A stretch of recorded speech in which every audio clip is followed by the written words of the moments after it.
Bref et maturité. La traçabilité de la sagesse, de l'intelligence. Bokundolia, Poigna Peya Mayele, avec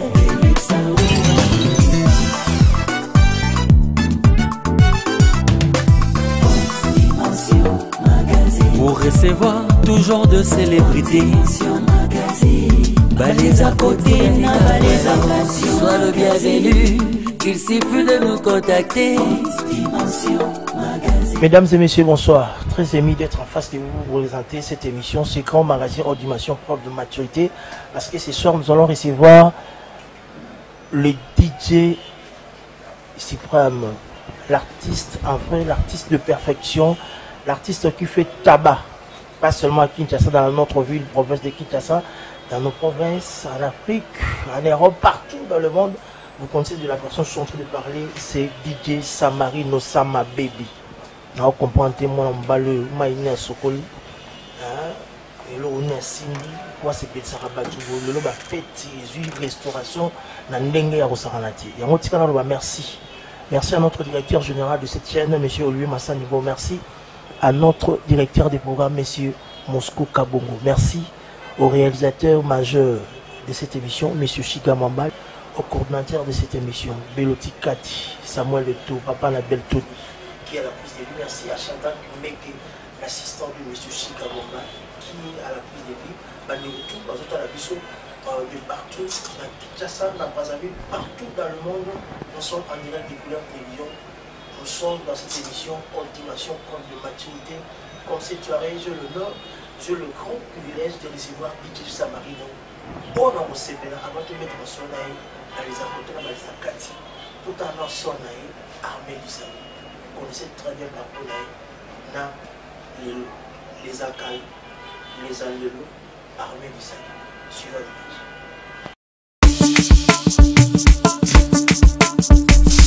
Yes!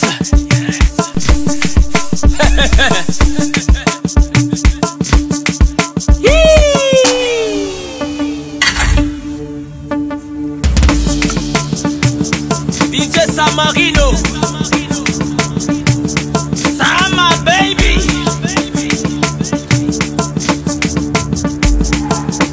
Filulu Pesa Makambudi Armée d'Italie Munde Toboki Babambi Bababi Omoni Munde Toboki Telega Sauce Allez Soubou Sauce Soubou Sauce Autant la sauce Sauce Soubou Sauce Écoutez Sauce Allez Soubou Sauce Mama Bapeti Batuli Bote di. Merci pour le retour à toute la mission, le retour à l'innovation, le retour à la mission travers ces grands magazines d'animation propre de maturité. La réalité tout autour de la rapide parce que ça connaissance, ça savoir, ça voyez et l'eau des actes dans la mission.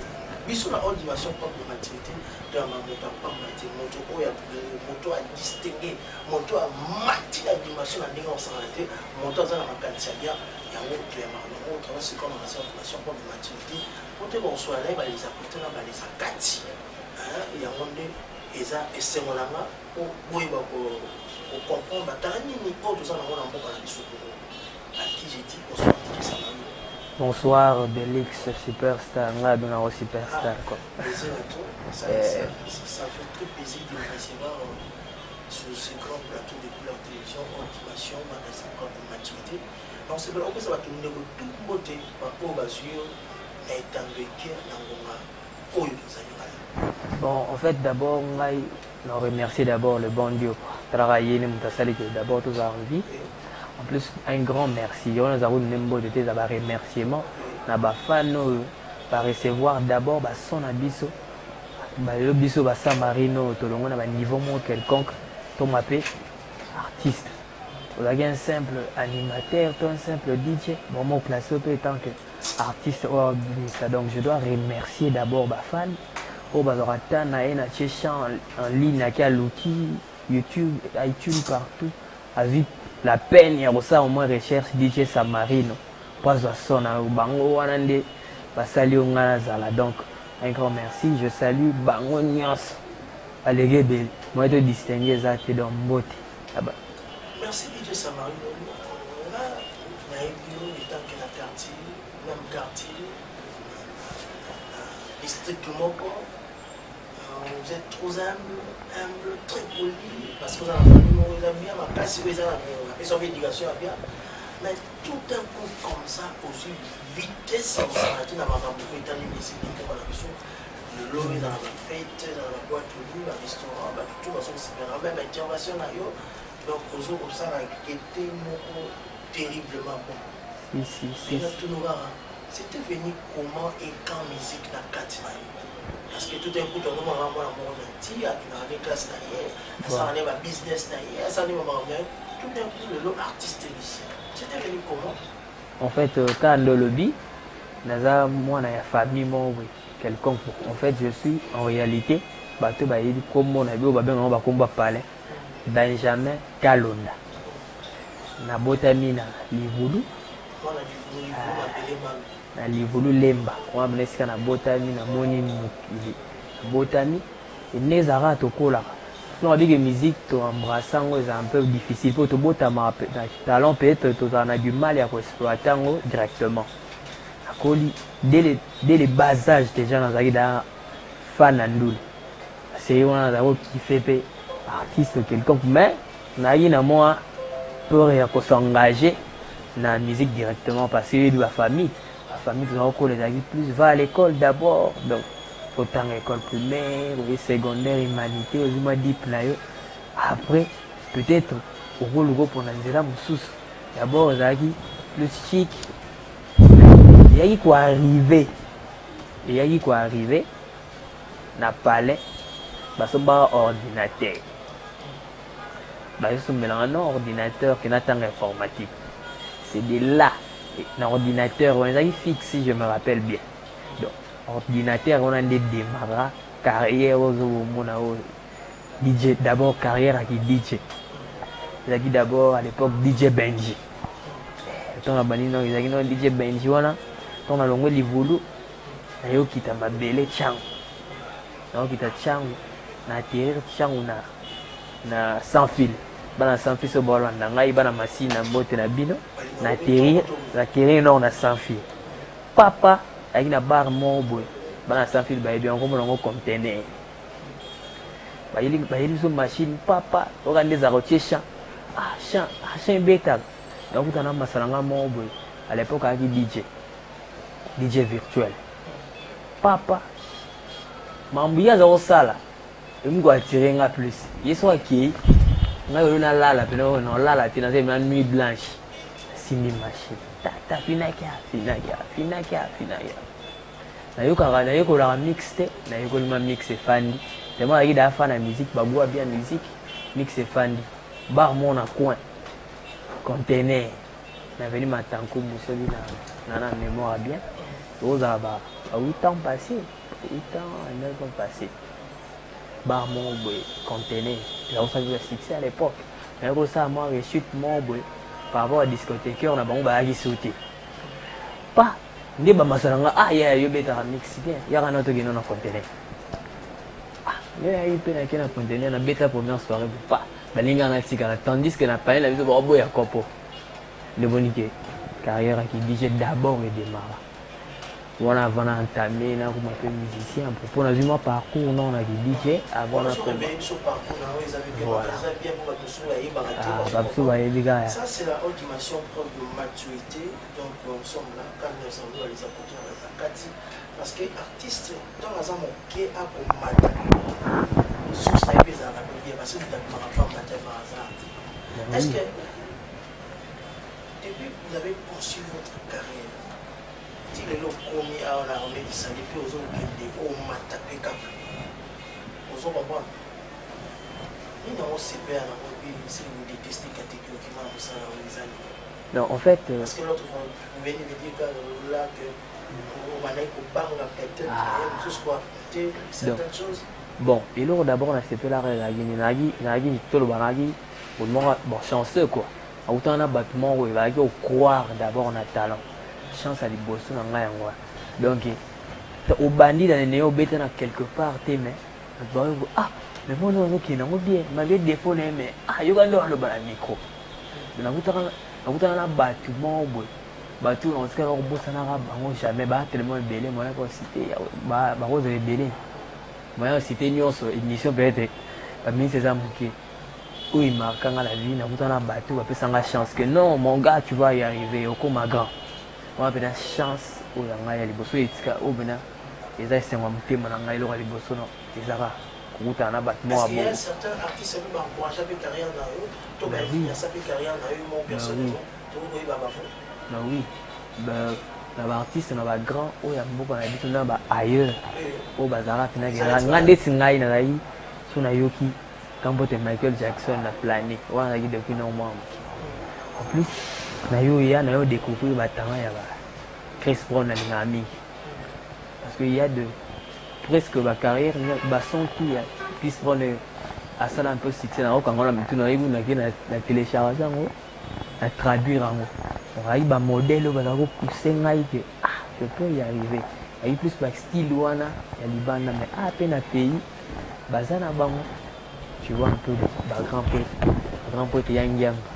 Maman qui a mon succès, la popularité mon donc tu te rends compte au lingandou de no lingandou les nete.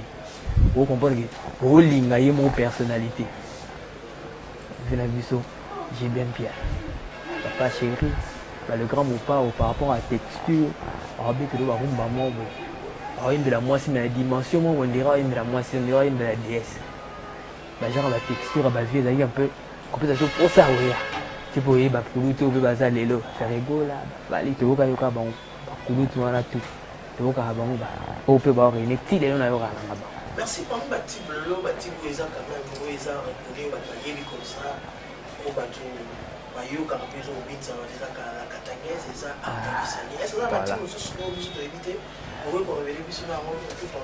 En fait, mon premier son, on peut la foutre dans mon studio, c'est Benda Singa. On va venir dans une ZAD. Bon, en fait, disons, ils ont dit que, ils ont dit problème, ils ont dit que c'est trop dit. Parce que moi, on appelle ça en chance, parce que je pensais que la musique, ils ont encore mis la studio tiré là. Il y a des trucs de Singa, dans les Simba par exemple. Promotion, nous avons encouragé. Aussi, si on a déposé quelque part, d'abord, on a un salarié. Mais j'avais tout misé dans ça, clip. Mais le problème, c'est que non, on ne peut pas tout l'exagérer. La chaîne, on ne peut pas découvrir. On ne peut pas un peu à quartier, on dit, maman. Na sala na plus intéressant et décourager un rap musique si d'accord ça se remotiver et cette fois-ci on est à dire que la carrière na ngasiko ya DJ comme que son a bois qui crie na barbe que na sala pour na les gars na papa to bar boîte là ils sont abonnés animé crie bon moi na gango na ba staff muso ekangi ba DJ muso da micro to ya ngai parce que les clients sont mal à l'aise. Oh, mon frère, je te dis que mais pourquoi ok n'a raté on met dans le son. Ouais, dans la déception ben là c'est. Non, banga au studio. Pression la client il a robé ta deuxième son. Cette fois-ci là il a tout jeune d'Afrique. Même si c'est bien. Tout jeune d'Afrique, il a eu carbo. Le son a accroché plus à l'Occident. À Paris, bah, eh bien, Nanya Yarayo, ceux qui bon, Nanya Yarayo. Et le voilà. Le chien, on a 400 mots, on te mélange, on va coupler mon gars, il faut trap. Et ça, carbo, dans la poteau, bah, eh bien, au bord, on a vu ça, donc très bien. Carbo, et au plus à moi, courage que je peux encore faire de ça. Oh yo, et pour qui qu'on marche, c'est par là. Bibi la Katangnaise et autres. Bibi la Katangnaise et ça, tabac, on s'en a raté, félicitations pour volontiers à Haïti. La chaîne étrangère, tout le monde a transité pour tout le monde. La chaîne est belle, monsieur Afrique, ils ont pas à ville, mais c'est pas longtemps, ça, on a même Maya, c'est très bien, même Armani, chez nous, c'est dans la team, on a trop, tout le monde, on va pas à ville. Danser comme ça, donc. J'étais vraiment très fier là, il y a Oyoka, il y a un collègue qui soit journaliste. Si.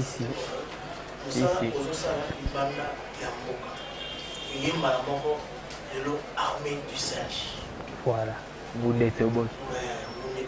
Très bien réalisé avec le ah ouais, le Bumbashi.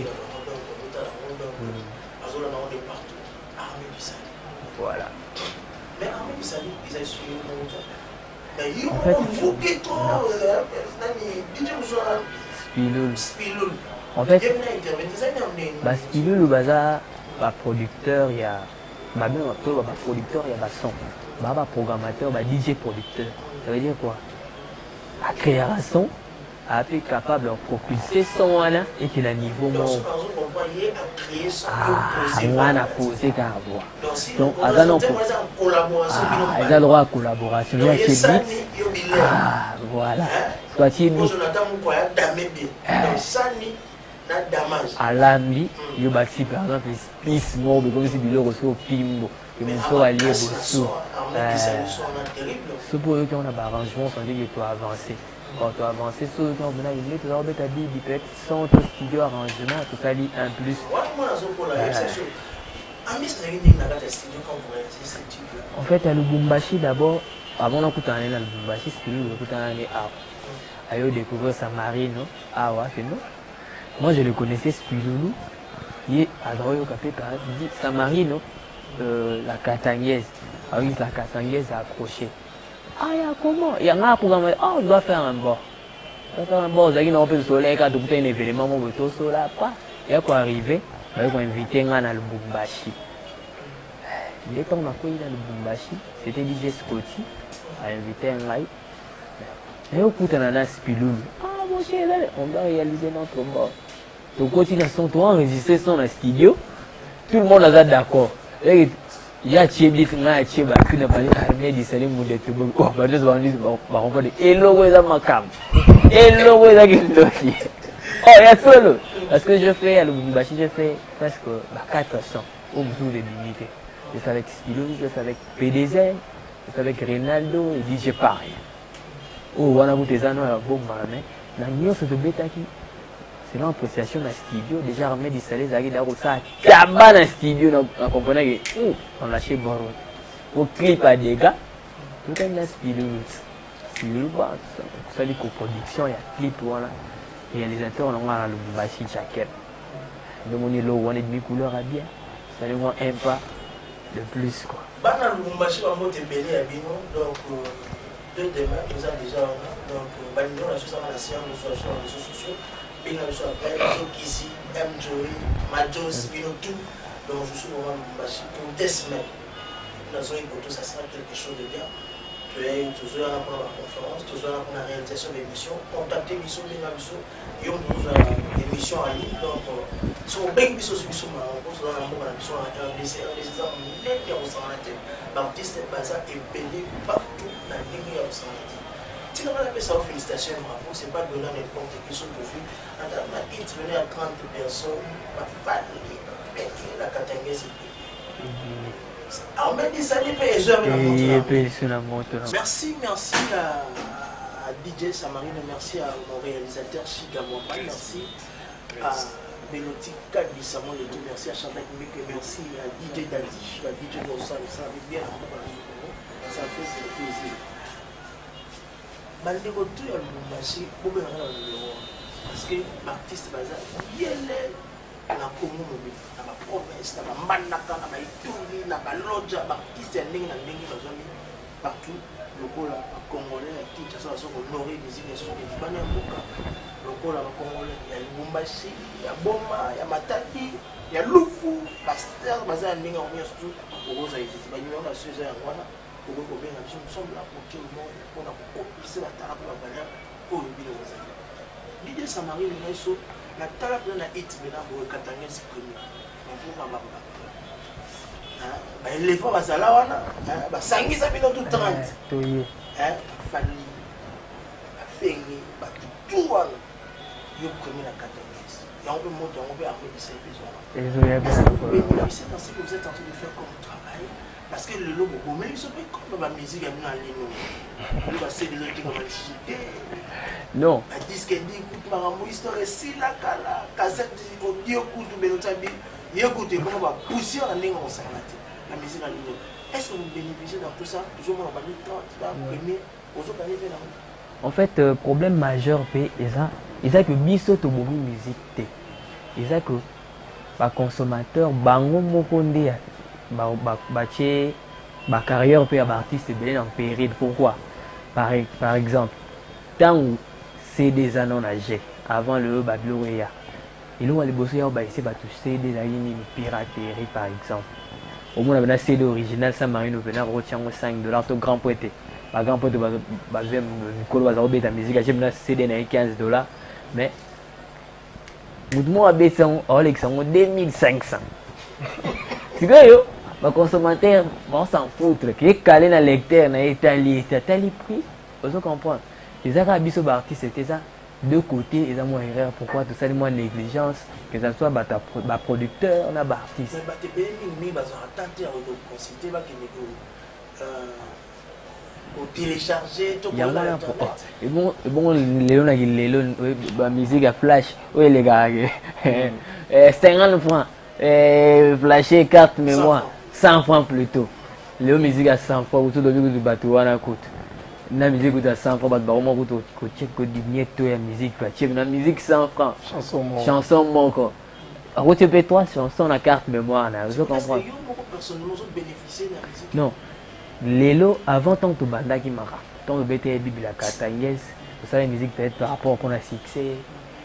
Tu dis bah obstacle était musique et ça là. Et tant que tu cotises ici, tu as monté, tu as dit, eh, non, mais le succès n'a pas marqué, fait foyer. Pour succès qui n'a de père n'a marqué.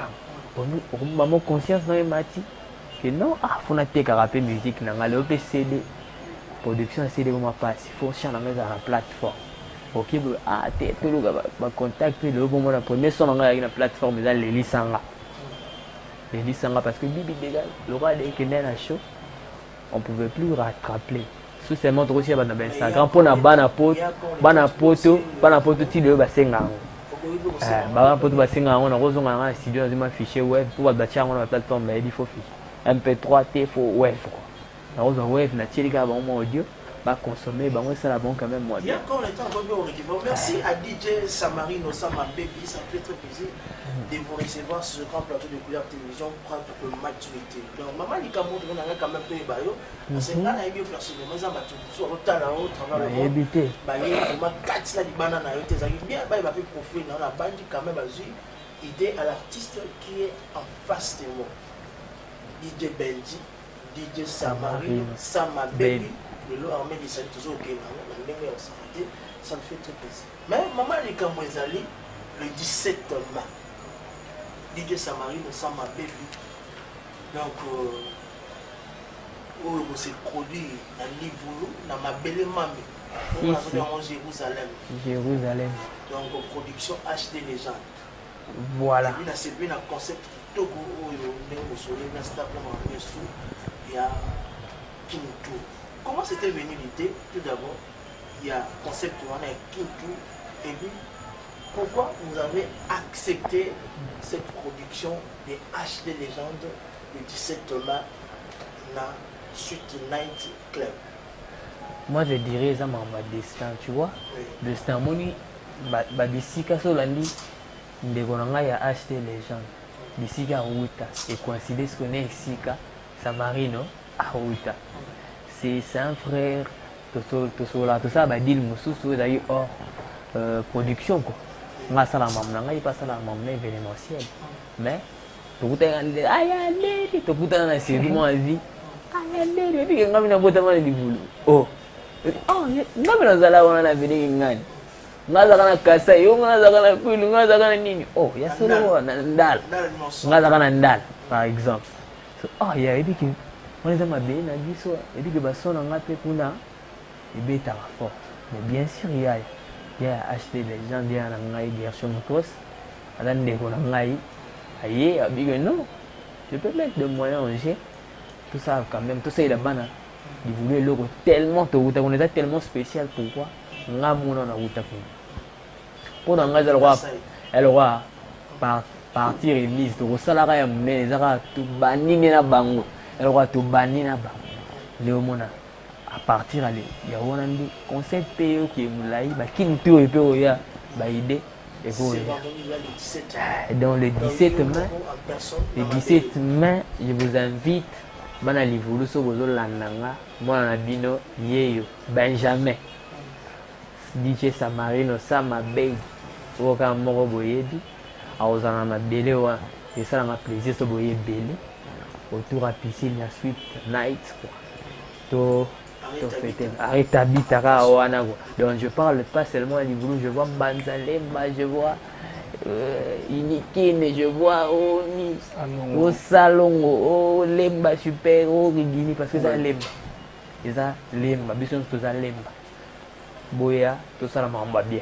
M'a bien ça. Merci pour nous avoir expliqué ce concept, par exemple, concept Mokito, Koubou, et à bien ma place. Mesdames et messieurs, cette fois-ci, je dois vous présenter Gershom Rose, le responsable de HD Légende Agency. Je connais bien pas mal des artistes au niveau produit basé Bénin, là bas chrétien, là bas profane. Donc nous ça fait très plaisir. Et nous tout n'avons pas pour excusez-moi pour que ça y batte mot tété. Et ça m'a battu sur notre là c'est à traiter c'est battu sur mot tété. Bazota la biso au bajuta la bango. Mais ça m'a bien mis à la télé, il m'a dit la bourre à bio pena pour les.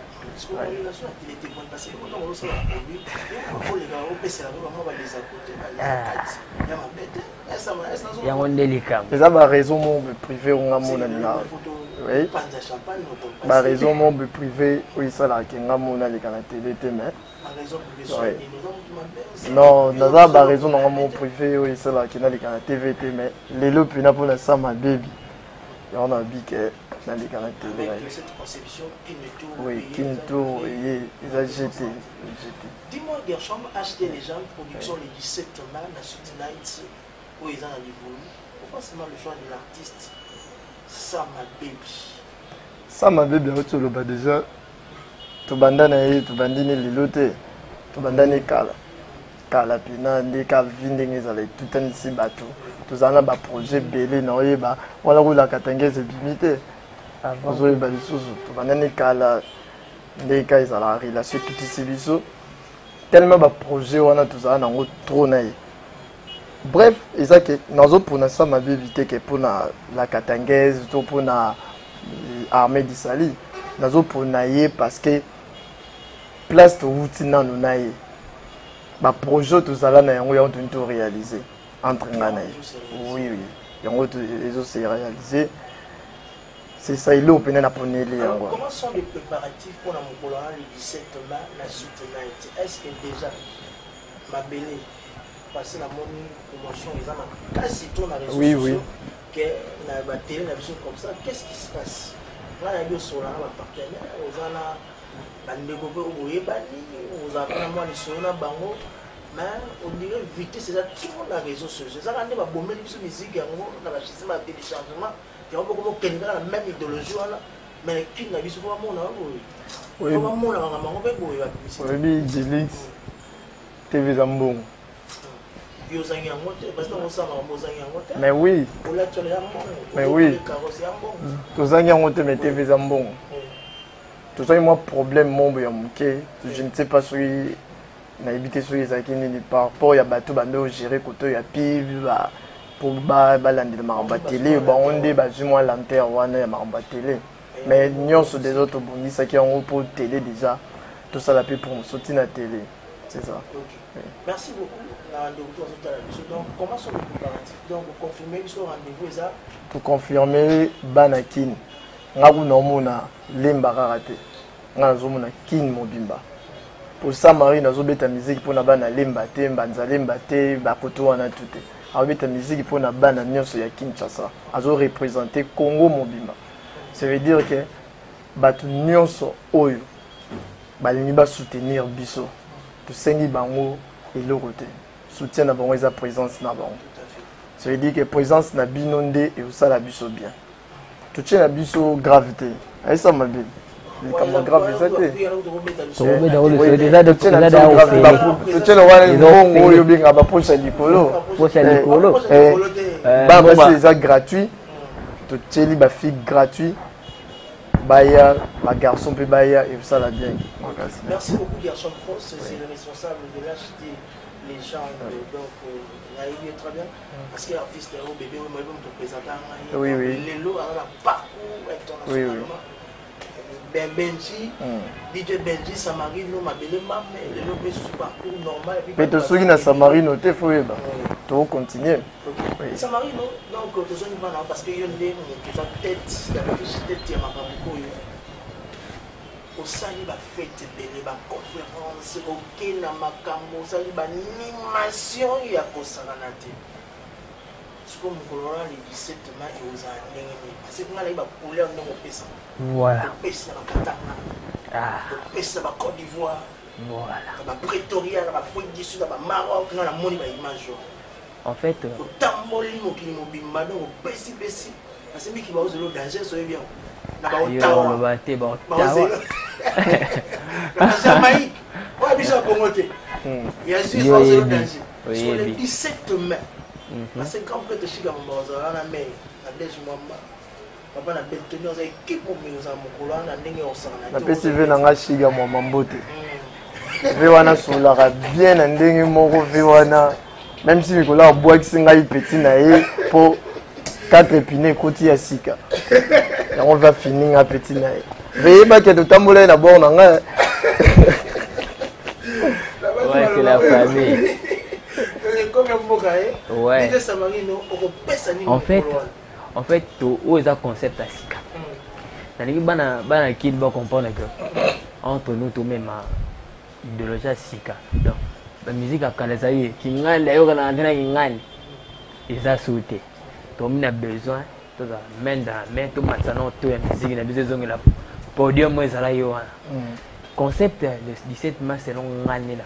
La boulette sur une guérison to sepeli na ngoza nene eza ba barbecue live eza idéologie à Sika tuzi ba tuna ba idéologie mo non avant DJ Samarino à Mata bon un DJ professionnel a mixé nos musique à tous les jeunes et cartonné ton ba tous les jeunes donc exception mon touté donc DJ mo wana répertoire mo la musique est au top.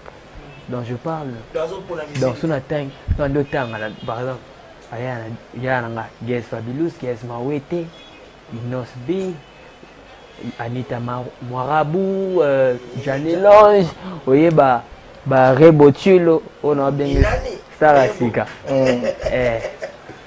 vous comprenez vous playlist membre genre il y a bon tout jeune d'Afrique bah Lorette Perle bango tout basé belé la musique va tenir.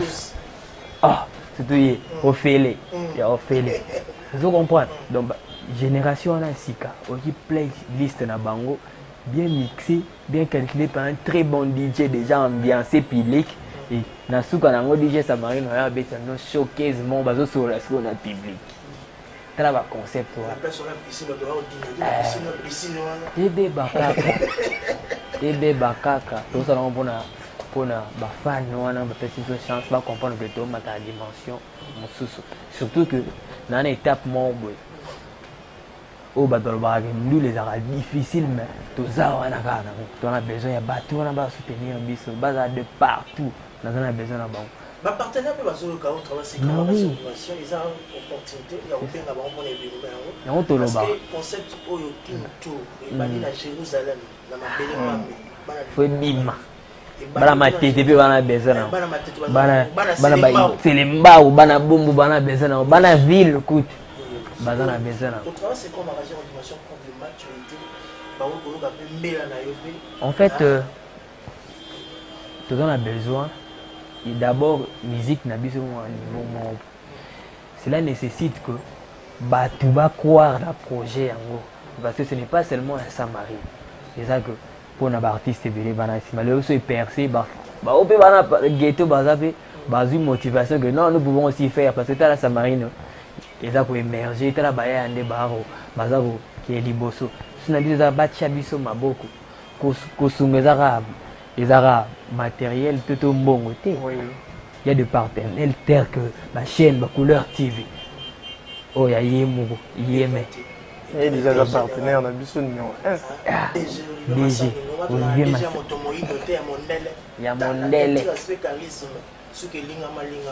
Dans la au niveau. On a besoin il y a ma chaîne, il y a aux réseaux de télécommunications, aux la mine, aux la motoza quand idéologie à Rochapoa, aux la bière, aux la maille, voilà pour ça, au sunga projet.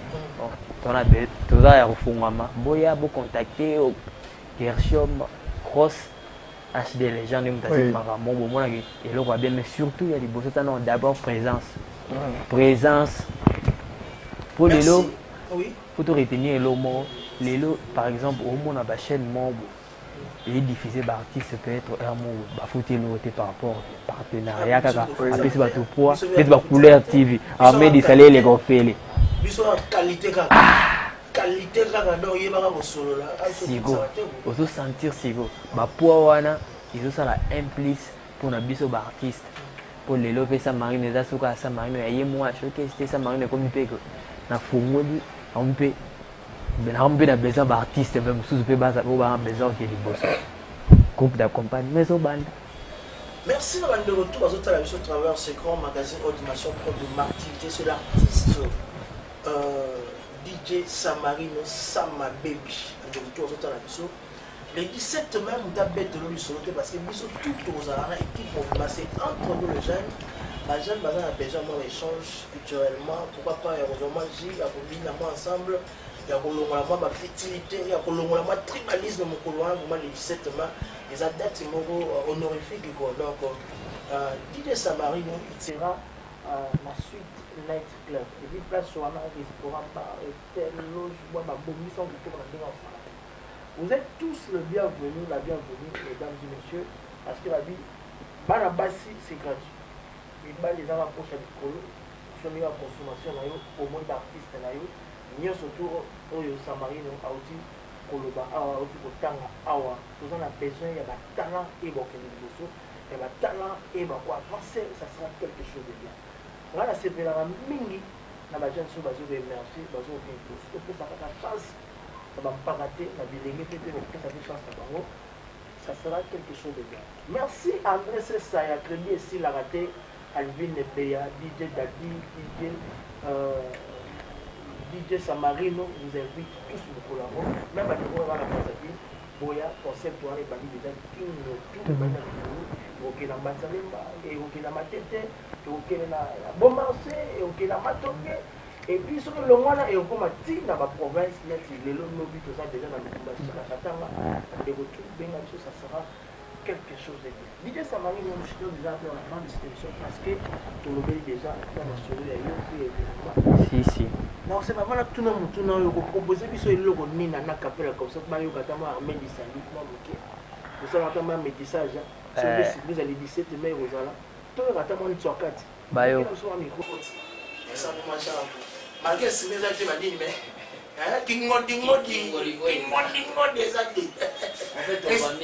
estimé par excellence Samarino Boyebi Sama Baby Oya Kangali Puta Tobina Mabina Bakatangeze Nakui Yeba mama Nalobi ba mama Boya ebelele 17 Yeba mama Kozokita Bazoteka bangoto kosoma bangoto Batuli Salongo Salongo Salongo Delix tokosala o tokosala tokosala non bon mais non la n'est pas comme déjà que ça m'arrive hier il tchaka tchaka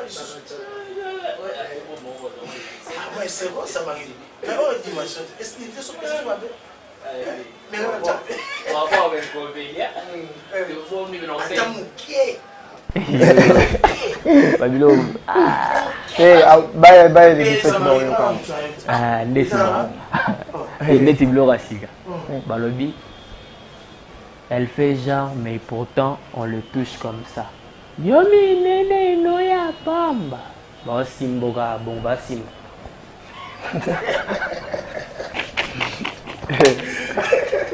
Merci beaucoup. Merci beaucoup, DJ Samarino. Merci. Nangana beta c'était pour na Kintour. Kintour, tu vas pour ça, artiste belé. Je veux dire que ma page n'a besoin d'années à HD Legend. Pour artiste, nyonso ya yebi kazana son na ye.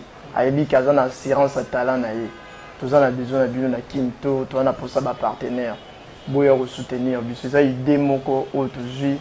Pour na matériel musique na biso ba jeune nyonso ba yemi kolo ba zo simba mikolo Kinshasa. Ah ouais. Pour plus d'infos, mbote na nga na pesi na ba partenaire ba soutenir biso pour na les 17 na pesi MK communication. Directeur général Jonathan Mukwaya. Na pesi Couleur TV merci. Na pesi Yannick Kanda. Par rapport à Africell, on a évité son atelier de publicité. On a fait Barombote, on a fait Maman Espembote, à soutenir ma casse. On a fait Maître Papimbon, Lélo. On a fait DJ Dark Mbote. On a fait Nabosani, les jours il y a les 17, tout ça à Samarino. Samarino, on est à Zali tête, il y a événement.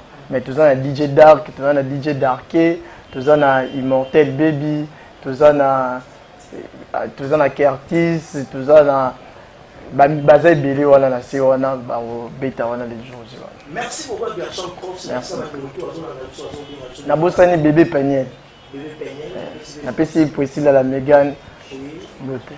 Oui, c'est Dora et puis à mon fils, cette personne à vous, Belle cette personne de marque à vous. En fait. Le fils du pape, il aime ça. Bon, la minute, c'est belé, ma partenaire. En tout cas, merci, un grand merci. La Sengino va s'abonner à ma chaîne YouTube, DJ Samarine officiel, Instagram, DJ Samarine officiel. En plus, beaucoup mélanga, ma page dans Facebook ou Insta, où Alinga travaille tant qu'artiste. Il faut que dans la coulisse, boya. Beaucoup marrant dans ma page, un grand merci à Maître Bahati Matalana Décor. Et Ratarate, Kandro Bayi Ig Hamza, le boss Moïse Samnani, Fiesta, Coco Jambo, Metro Bardo, Neblo Wasigezo Fongamadon, Patron Danzé, Moubala Bata Maman Rachou. Un grand merci à Ah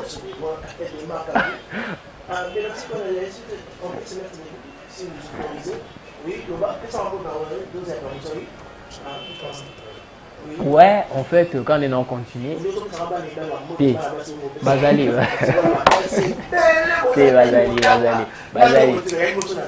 ah, yoga, célibataire, Tobala. Ah, c'est Déborah Makanila Mbote, Laetitia Makanila Mbote. Michel Mokengeshai, mon vieux. Yotiganga jamais. Mon président Michel Mokengeshai, il a dans le lobby. Continue à soutenir la famille du président Sorodin à Palais. Soda Makasi, bureau managériel, producteur, Rabi Kouika, Olivier Okito. Merci à la retour à la Bibiso, merci à la retour à la Bibiso, merci à la Gemelle, Niki Bella, Brenda, tout le 17 retour à la Sainte Sophia, Daniela, de retour à cette journaliste,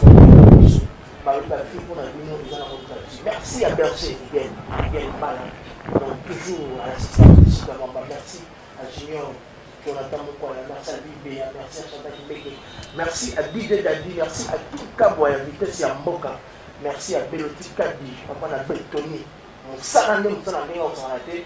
Le locaux au boya ça mon binaï dit Samarino sama baby ah ouais très considéré na mboka Kongo na kini bana poti na ko sa ninga na ima mbalo mangana ko sala tala de lui salo journaliste d'investigation na mona yo nga bila comprendre merci à Gerson Bosani Mutumoro Delix merci à Dina Robo ça a été Steve Bombe le padre à Christelle Kang en tant que magique dans ça tout au coup dans mon ça sera quelque chose de bien. Oh, il y a un biseau pour le cas d'un biseau. toza déjà na Lubumbashi benga comment tokutana na Joyce donc enjoy Jokizi pour des morceaux masolo donc moto la bandeko tout balingaka biso to balingaka biso te po balingaka biso ça quelque chose de on a toujours ensemble ensemble merci na bandeko tout o batikana teleka bio masolo na perte d'aller ciao. Haute Dimension Magazine. Bref de maturité. Haute Dimension Magazine. La traçabilité de la sagesse, de l'intelligence. Bokundolia, Wanyapé Yamayele, avec Haute